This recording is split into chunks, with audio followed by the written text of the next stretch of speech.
मित्रों, भारत भूमि अपनी धार्मिक परंपराओं और आस्था के लिए जानी जाती है।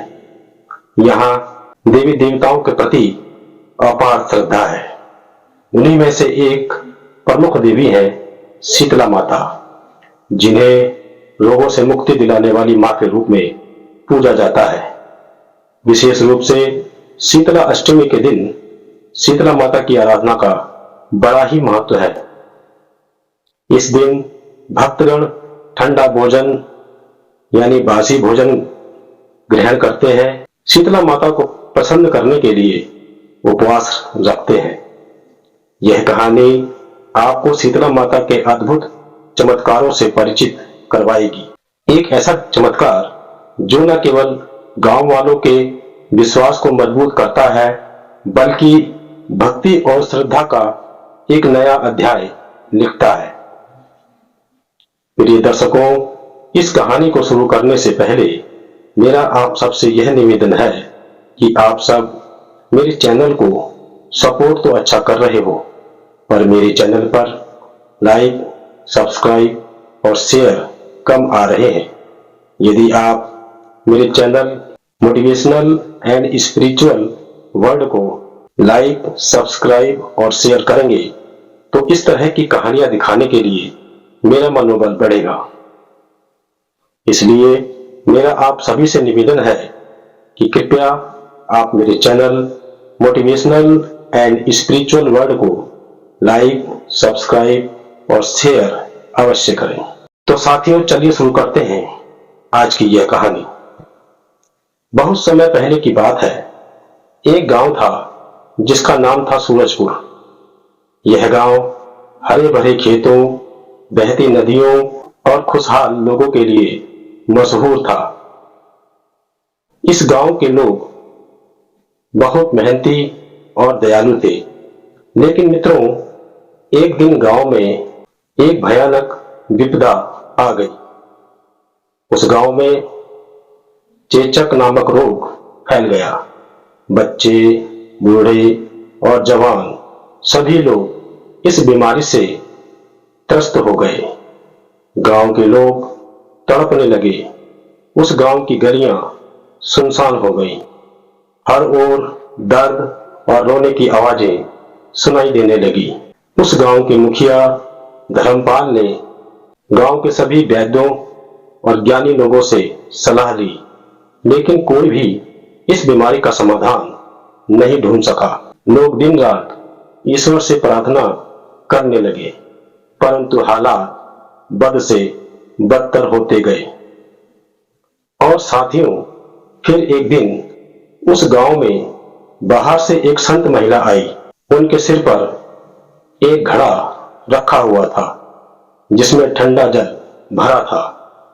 उनके चेहरे पर तेजस्विता थी और आंखों में असीम शांति झलक रही थी। उस संत महिला ने मुखिया धर्मपाल से कहा, यह रोग साधारण नहीं है, यह शीतला माता का क्रोध है। जब लोग स्वच्छता भूलकर अहंकार और लोभ में डूब जाते हैं, तब शीतला माता हमें चेतावनी देने आती है। लेकिन शीतला माता दयालु है।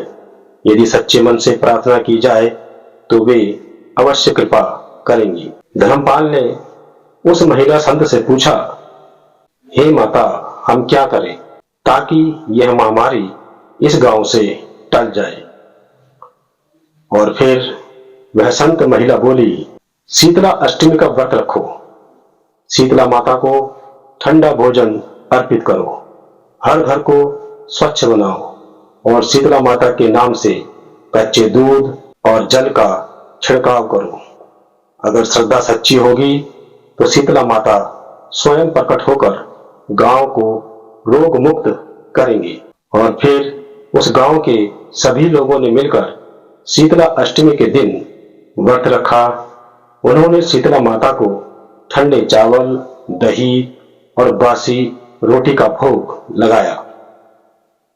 गांव भर में शीतला माता के गीत गाए गए और सबने अपनी गलतियों के लिए शीतला माता से क्षमा मांगी। और साथियों, फिर रात होते ही एक चमत्कार हुआ। आसमान से तेज प्रकाश फैला और एक दिव्य आभा के साथ शीतला माता प्रकट हुई। उनके एक हाथ में झाड़ू और दूसरे हाथ में जल से भरा हुआ घड़ा था। शीतला माता ने झाड़ू से उस गांव के हर कोने को साफ किया और घड़े के जल से उस गांव में छिड़काव किया। जैसे ही शीतला माता ने यह किया, गांव में रोगी लोग धीरे धीरे स्वस्थ होने लगे। छोटे बच्चे जो मौत के करीब थे, आंखें खोलने लगे और हर घर से खुशियों की आवाज आने लगी। अगली सुबह जब लोग जागे तो गांव पूरी तरह स्वस्थ था। बीमारी जैसे उस गांव से गायब हो चुकी थी। उस गांव के लोग खुशी से नाचने लगे और शीतला माता के भजन गाने लगे। और फिर उस गांव के मुखिया धर्मपाल ने गांव के बीचों बीच शीतला माता का मंदिर बनवाया, जहां हर साल शीतला अष्टमी को बड़े धूमधाम से शीतला माता की पूजा की जाने लगी।